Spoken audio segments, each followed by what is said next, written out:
It's a sunny day in the city of Lagos, Nigeria. You're welcome to another episode of Tea or Coffee. You know, they always say there is beauty everywhere when there's love at home. So today, at Thursday, is a family day for us. I'm Ronke Ashiru. And I am Wuraola Popola. How are you today? Fine. How are you too? Oh, good. How was your day yesterday? It was nice. Okay. At least the good part, I slept very well after the rain. Oh, it's been yeah, raining like I was still at work at that time. No, but at night now, it was cool. The weather was cool all through. Maybe I slept so well that I didn't even realize that it rained. Like that. Anyway, like I was saying, there's beauty everywhere when there's love at home. Yes. And that thing my dad used to tell me, but it didn't really it didn't really sound like, it just sounded like normal saying until I'm older and I realized, okay, he understood. What he's talking about is very, very vital. Important. Because the most important thing in the world is family. That's what he used to say. And Yes. if the family is not right, you might not be able to function well in other part of your life. Yes, family makes up society. And without family, you can't have the society. You can't have places because it's mostly family that builds up places. So the guest we're having today? I don't want to reveal who she is yet. Oh, but you've revealed that she's a she.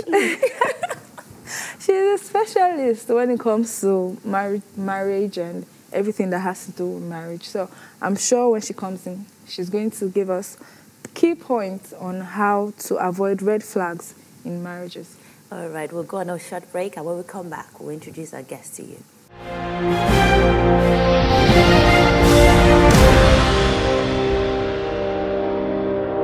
Welcome back. This is still Tea or Coffee, and with us today we have Olufunso Anekwe, founder, Arise and Shine Family Life and Development Center. She's also the founder of Ndubisi Ubaka Anekwe Foundation. She's a pastor in Redeemed Christian Church of God, and she's a faith-based counselor. Yes, Good morning, ma. Good morning. I'm glad to be here. All right. Thank you. Okay. Today we're talking about red flags in marriages. Can you please tell us a bit about you? About myself first? Okay. So I'm a faith-based counselor. I'm also a marriage counselor. I've had the privilege, and I bless the Lord, of 38 years of heartfelt friendship in marriage. Wow. My husband went to be with the Lord a few years ago, and I look back, and I just want to bless the Lord. Being able to be friends till the end, all through the marriage. Doesn't mean we didn't have ups and downs, but it meant that putting Christ in the middle of the picture, we were able to, sort it out and always remember that we were wearing the same jersey, we were on the same side of the team, so we didn't let anything hurt the friendship. All right. Right.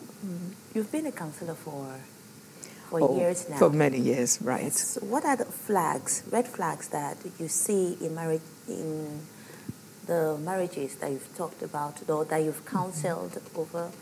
And what are the things that you think that they should have done better or they should be doing better? Well, the first thing is maintaining friendship in marriage.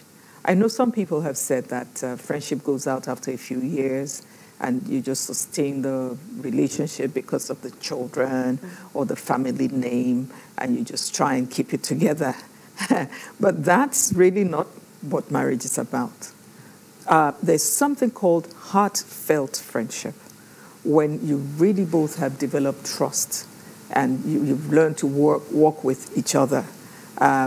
You've learned to understand that the friendship it should be this focus of the marriage. And so when friendship goes out the window, anything else can follow. For instance, financial responsibility. I mean, if you're working with your friend and you really understand commitment to your marriage, you're not going to allow that, are you? Another one is this issue of sex, when you don't want an intimacy with your partner anymore and now you're looking outside. That's a red flag. When conversation and meaningful conversation ceases. And another one we don't really recognize, a lot of people don't really recognize, is mental illness and the impact on the marriage. I mean, a person is going to work every day doesn't mean he's well or she's well at that matter, you know. So a lot of the times people really don't recognize that stress is taking a toll, that not having good food and the right minerals and the right, you know, is taking a toll. And then you find the friend, the one marriage partner is saying, listen, keep away from my relations, keep away from your relations. Let's just live on an island. You know there's something wrong. That's mental health issues. And so you have a whole range of them. But I think basic to everything is this issue of friendship. Once friendship goes out the window, every other bad thing will follow. Okay. Is love enough for marriage? It depends. Love should be enough, but can love be sustained is the key thing. Once there is love, God is love. Once there is love, then you're not looking at what the other person did wrong and, you know, counting it, you know, you did this year and last year and so on. So love really should be enough. But once love has been allowed to die, then you have a big problem. And then you have to find alternatives to sustain the marriage, like hanging in there because of the children. He has a very bad temper, you know, but you're hanging in there. Mark you, though, I'm not advocating if he's beating you, you're still staying there. But I'm saying that if you have cause to separate, there must be immediate counseling for both the man and the woman, just to make sure that that marriage doesn't die. Okay. A lot of people, they believe that to counsel, that counseling is maybe not the right thing. Family members are supposed to do the counseling, or going to a proper counselor might not be what they believe in. Because some people believe that, how can I go and tell stories of my family to somebody I don't know? That it's better when I go to my, you know, relatives and talk. What's your take about that? And that's the error. There's something called dark dungeon of secrecy. It shouldn't be heard that this is happening in my family and so on. But the more you keep that, the worse the situation gets. And it's typical of especially our race not to want to bring the problem out until it's too late, see? But if you go to a trained counselor, I don't advocate, not everybody is a counselor, okay? There's some people you really don't want to tell your stuff to, otherwise it's going to fly all over. But if you're able to get someone who's a trained counselor, you can go there and vent. It's healthy to vent, to open up, say what's going on. You can go there and listen to reason, okay? That also makes a difference. Now, if you find that, for instance, your pastor is not a trained counselor and does not understand counseling, because the pastor can even make things worse. But some churches are learning now to have their counselors trained, so that, because there's a methodology to counseling. It's just not the fact that you have a passion for helping people doesn't make you a counselor. You have to be trained. There's a methodology. You have to understand how to approach people, and you have to have an understanding of how to break down the problems, okay? So when you have a trained counselor, that person is not intruding. Rather, the person is helping you. The person has a good understanding of the subject matter. The person is able, you see, you come with your symptoms. I can't sleep. But a trained counselor is going to go through processes and ask questions to understand really why you can't sleep. Okay. So it's always advisable to go to a trained counselor. But what happens in a situation where it's just one out of the couple that wants to see a counselor? Willing to. So the willing person should go on ahead and do just that. See the counselor. Because if you have understanding, you're going to go back home and impact on your spouse or even on the children because you have been enlightened. See? So that makes a difference. But that is if the partner is willing to listen. See, friends can correct friends. If you know that this partner is a friend, you listen. So I always encourage people to go back to this thing called friendship. If you have a spouse who's always critical, when that spouse now opens his mouth, you just find that, no, you don't want to hear. But where you have a spouse who's listening, then you make every effort to say, okay, what's really a spouse who's developed a friendship, then you make every effort to say, what's my spouse saying? Okay, I don't understand or I don't quite agree, but I'm going to listen. I'm going to listen and just see what you're saying. Okay, as much as finance is important in marriage, should it be made a top priority in marriage? Yes and no. It works like this. If you focus on finance, how much he's bringing in, for instance. Like I say to women, your husband is not Jehovah Jireh.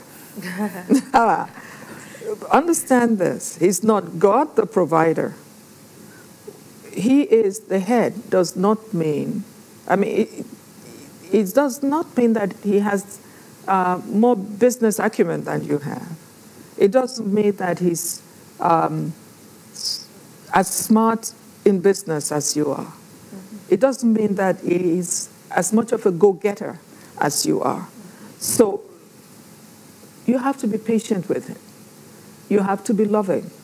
Now, if you're a friend, you can prod him, you can help him, you can set him up, you can give him a push, and so on. So then maybe he can bring in the bread, right?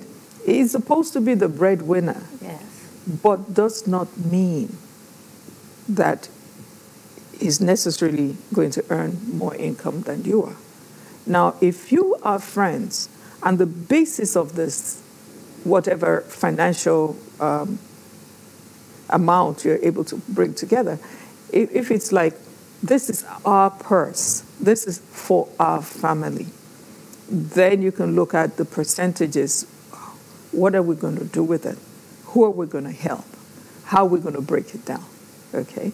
So finance is important, and actually finance is maybe one of the greatest reasons why marriages break down and why we have all these divorce rates. So, but working it out, we mustn't allow it to take our eyes off our focus, which is the marital relationship. all right. Okay. I have two scenarios here. Okay. There is someone that his wife loves to party every Saturday, loves all the ashwebis of this world, loves to have, and when she's getting the ashwebi, she has to get a shoe and bag to match. So this person hides his money because if he brings it down, if he brings it to the table, Right. Spend it. she'll spend it. And then I have another person that the wife works in a bank. She will go early in the morning, come back at night. The husband, a civil servant, Right. that gets to home most of the time 5 o'clock. And when he gets home, he will wait for the wife that earn times 3 of what he's earning. The wife gets home around 9 o'clock, and then she cooks. Right. You know, she would cook from scratch. He wouldn't help her to do anything, even if put water on fire for anything. And at the end of the day, he would collect all the money and then spend it away. Wow. The way he likes. Right. Because he expects the wife to drop the money at the end of the month. So at the end of the month, by the time it's getting to the 15th, the wife is asking, please, we need to buy pepper. And it's like, oh, you mean the 10,000 is not enough for you? Right. You know, after collecting her money. So like the opposite of the first scenario. Exactly. Right. So in these scenarios, what do you think is wrong with so we have marriage? These two scenarios. In the first one, we have this financially irresponsible wife. Yes. And then in the second one, we have the laid-back husband, Yes. who's also financially irresponsible. In the first scenario, I really don't blame the man for hanging on to the money for their life, you know. And he needs to keep explaining to her, look, we have the children, we have the house, we have plans for the future. Now, he can say to her, of what I earn, this percentage goes to you. So I love you so much, this is the percentage that goes to you. So you can spend it anyhow you want. You can throw it away overnight if that's the way you wish to treat it, right? And I know of people who have stacks and stacks of clothes and shoes, and their wardrobes are just overflowing. And maybe at a certain point they just give them away. And they have shoes that they haven't worn in years, and they're still keeping them. And they have a range of colors of everything, you know, and they're just going for the latest. If it's out, they're buying it. So he then has to guard the money. I don't blame him because of the children, because they have plans for the future. So he has to explain to her, okay, and let her know, yes, there's this account, but this is what it's for. This is why I'm not giving you access to it.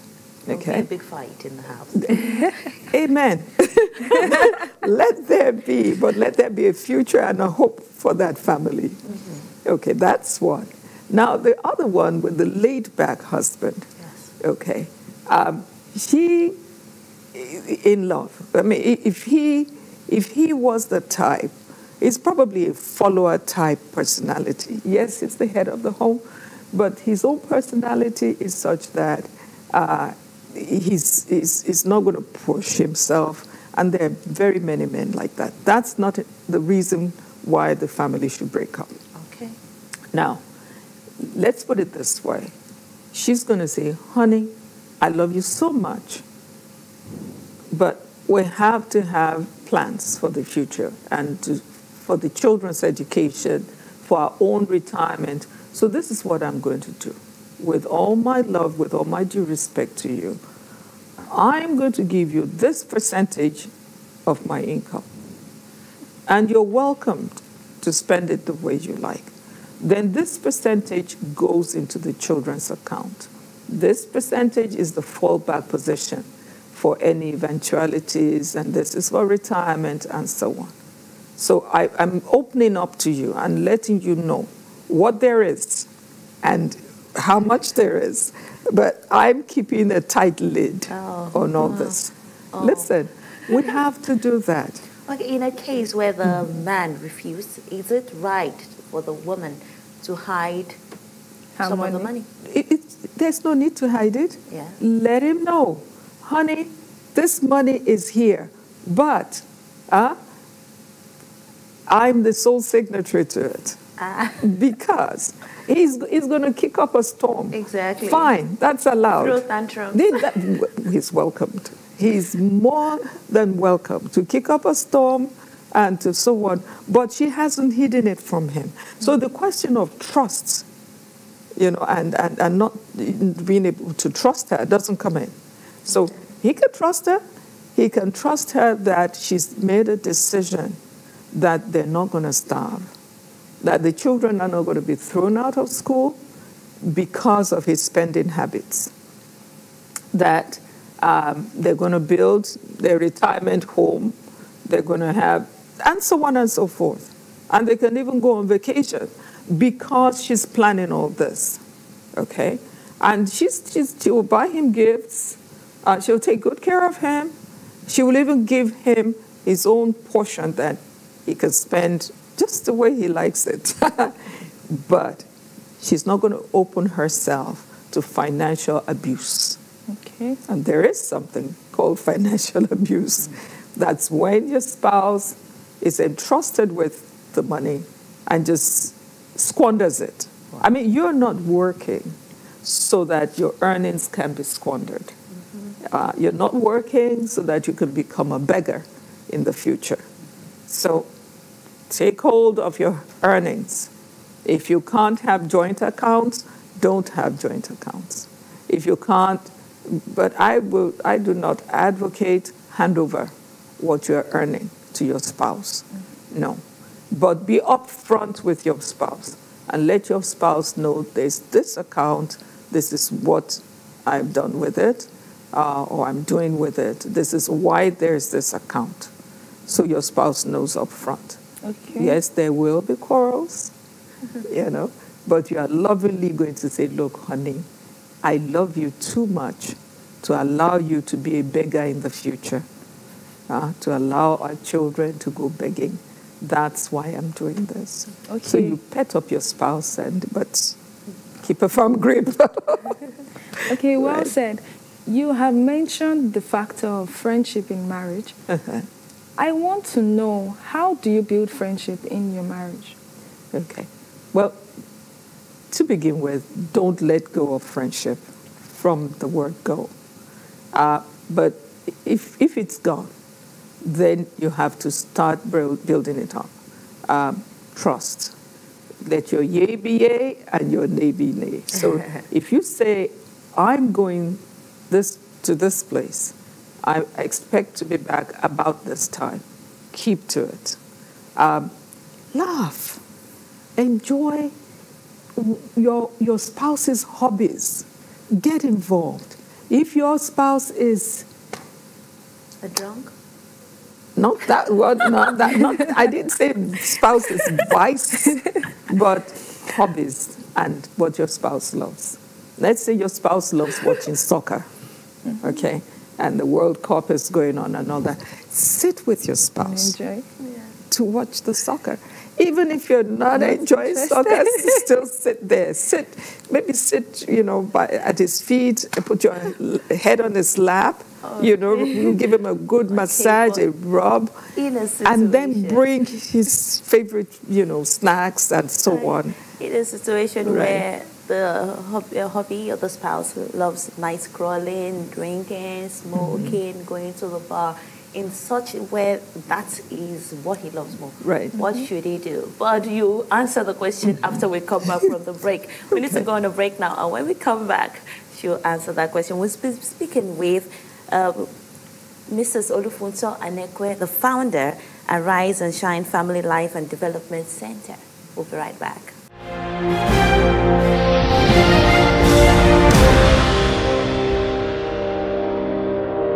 Walking into comfort in a safe environment is every family's dream. At High Impact Planet Resort, our fully furnished service apartment is a home away from home. Amazing views right in your luxurious world.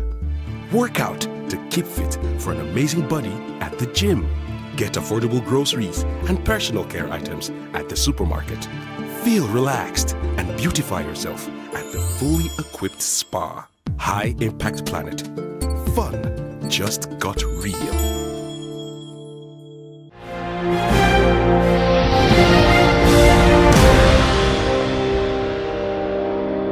Welcome back. If you are just joining us, you are tuned to Tea or Coffee.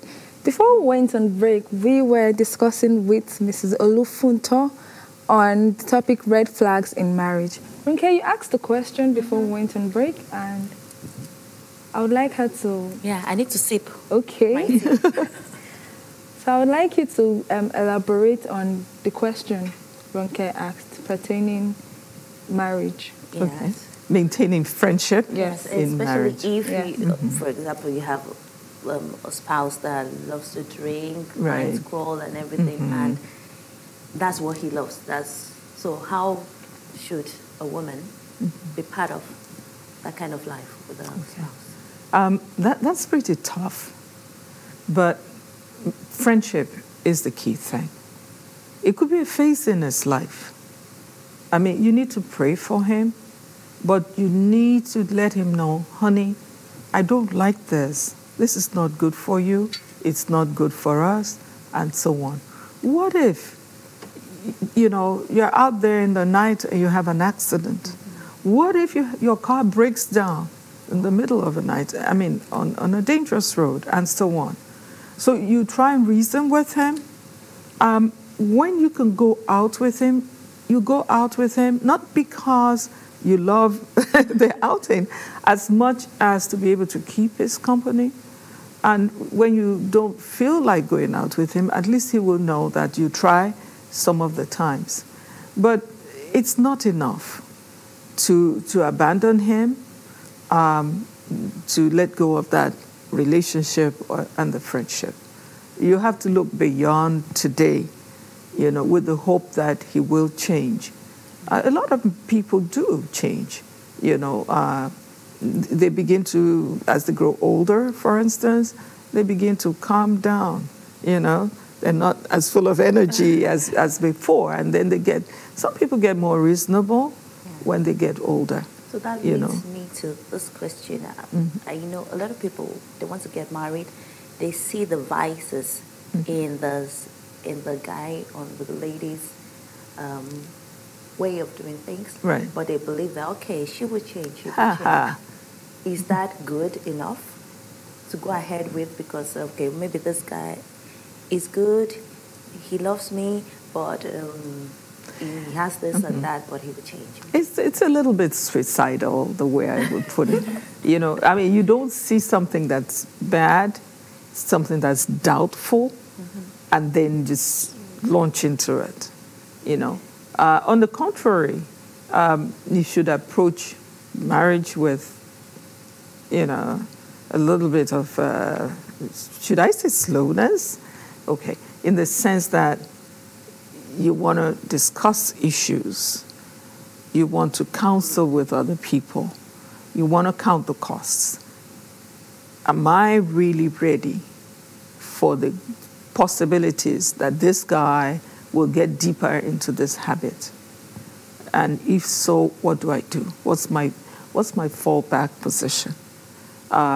So I say people should go through premarital counseling. I'm not saying premarital advice. There's a difference. Okay, what's the difference? Between premarital advice and premarital counseling. Sit with a counselor. All right. Try and get both of you to go for counseling. Maybe he would go, or he may not go. Or it could be vice versa. It may be she who has all the vices and will not go. But whoever will go should go sit with a marriage counselor, discuss, find out, what am I going to do? Do I really want to go into this relationship? But count the cost before you head into it. And that's most important. Okay. I want to know, what is the connection between trust, love, and understanding in marriage? Well, okay. The Bible says that wisdom is the principal thing. In all you're getting, get understanding. So you need to understand. You see, some people go into marriage without a clue. All they know is that he loves me, I love him. They get carried away. Yeah. And a lot of people are busy planning weddings and not planning for after the wedding. They really haven't thought it through.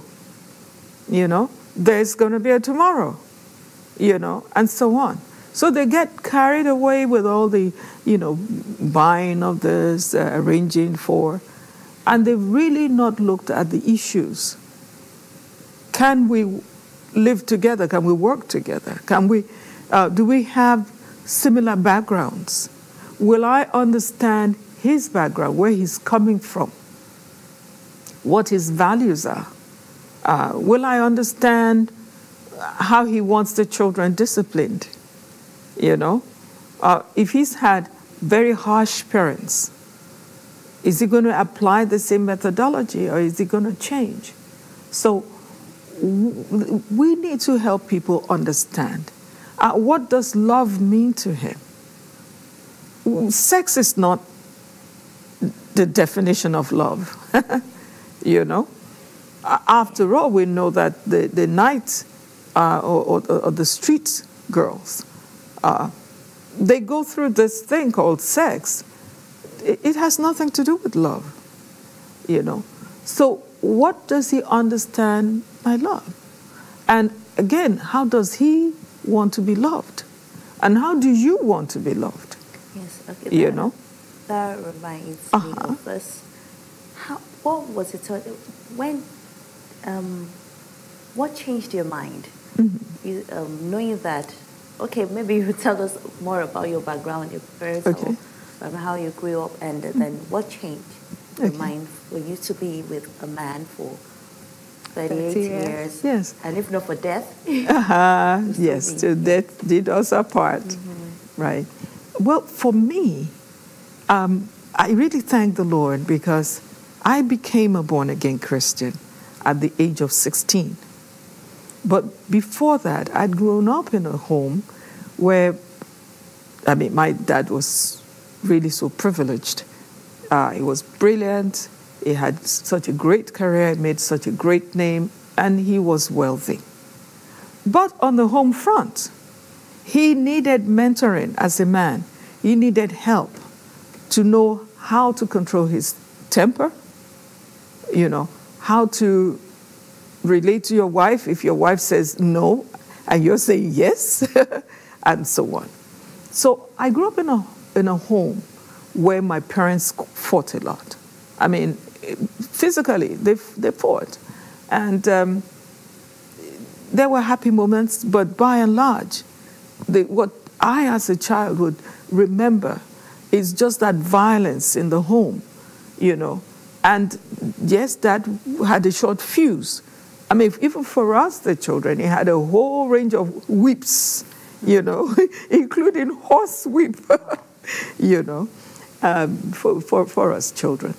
And those were the days when a man was just totally in charge, and, you know, nobody could question him, query him, and not many would even listen to a pastor and so on. But so my mind was made up that I was here on earth to enjoy life, you know, and I wanted the best of life. I had made up my mind early in life to have zero tolerance for a man. So I was thinking that I'd probably go through about 3 or 4 men, you know, married to one after the other. That's what I thought my life would end up to be. But when I gave my life to Jesus Christ, then I met some couples like Brother Shegun and Wura Kuti.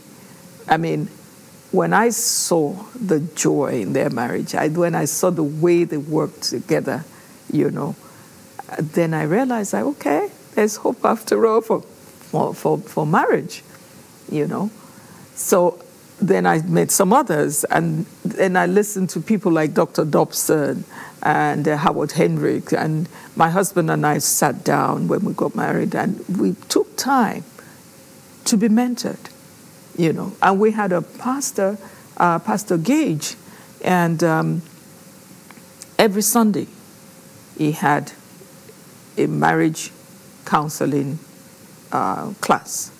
Instead of us going to Sunday school, all the young couples went to marriage counseling class. Where is that? That was in the U.S., okay, in Minnesota, you know, Moorhead, Minnesota we were in. And that was fantastic.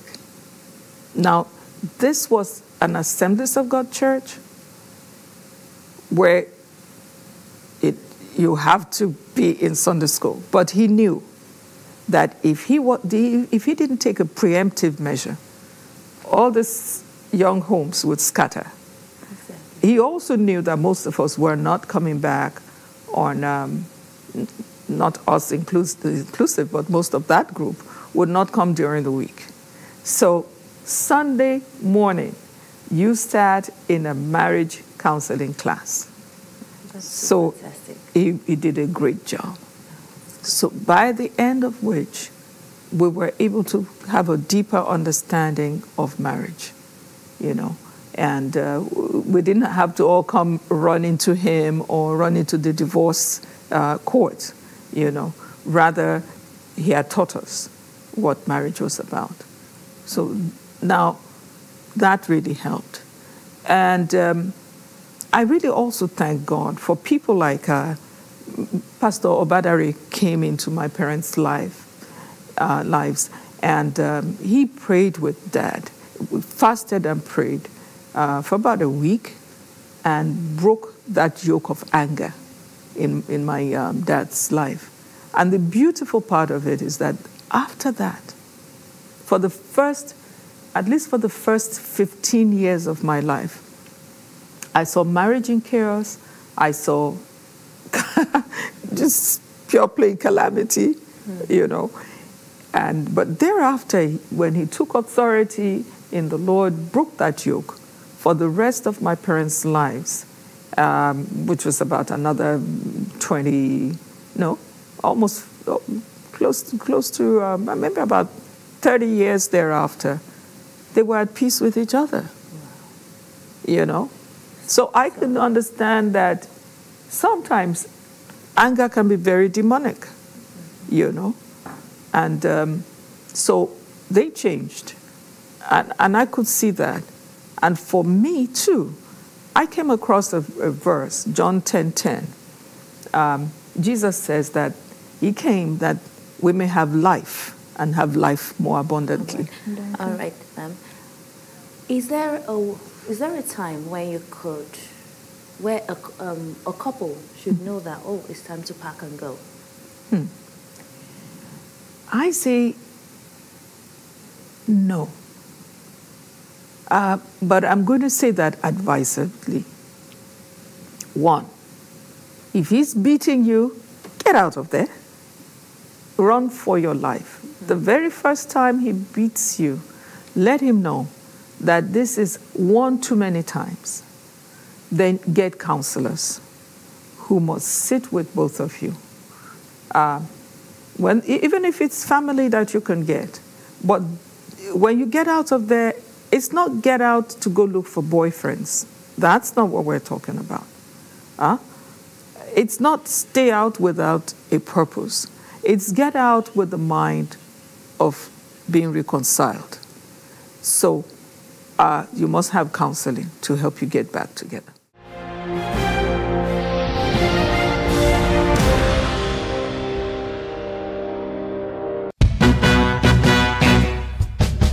Have a thrilling and bonding experience at High Impact Planet Amusement Park and Resort. Enjoy an amazing retreat in our extremely secured environment with our breathtaking rides. Set goals for the upcoming year in our convenient multi-purpose halls. Bond between team members while giving your staff a desirable treat. High Impact Planet. Fun just got real.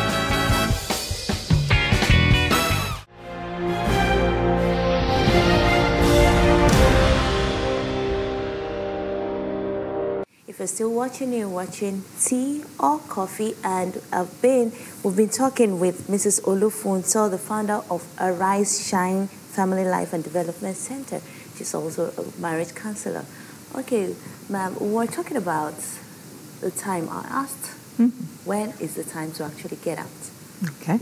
I will almost say no time, except for violence. And people do die at the hand of their spouses. Now, that's the one that's a no-no. Absolutely no. If you have to run for your life, run for your life. I have a friend. Her husband went after her with a machete. And she fled. And he was after the children as well. They fled. They ran down the road. That was her last day in that marriage. Okay. I think he should have been checked mentally. Yes. Okay. Okay. Now, so there are people who feel, husbands who feel they have absolute authority. We also had that incident not too long ago where a wife who was a lawyer cut off her husband's hands, his penis, stabbed him to death. So when you see violence, it's time to run. If you can get help for your spouse when you're outside, fine. But I've seen so many women say, he's my husband, I love him, I can't. Look, if you don't leave, and he happens to beat you, and, this fateful day you die, what happens to your children? Now, let's start with what happens to him. If he's convicted, there you go. He's going to go to life imprisonment. Yes. Yeah. The children are going to be scattered. Yes. If he is not convicted, give him 6 months. He's matching down the aisle with somebody else. Yes. He's found another sweet rose. They're telling me that we need to wrap. Now, if he's convicted, goes to jail, then it's not likely that there's going to be one family who will take all your children. All right. Yeah. So we need to go right now. Right. Thank you so much for coming. And we've been talking with Mrs. Olufunso Anekwe, founder of Rise and Shine Family Life Development Center. She's also founder of Ndubisi Ubaka Anekwe Foundation. Thank you so much for coming. Thank you. I've enjoyed being here. Yes, we need to wrap now. And another time tomorrow, 9 o'clock, tomorrow we'll be here again. Thanks for watching, and bye. Bye. Bye-bye. Thank you, ma. Thank you.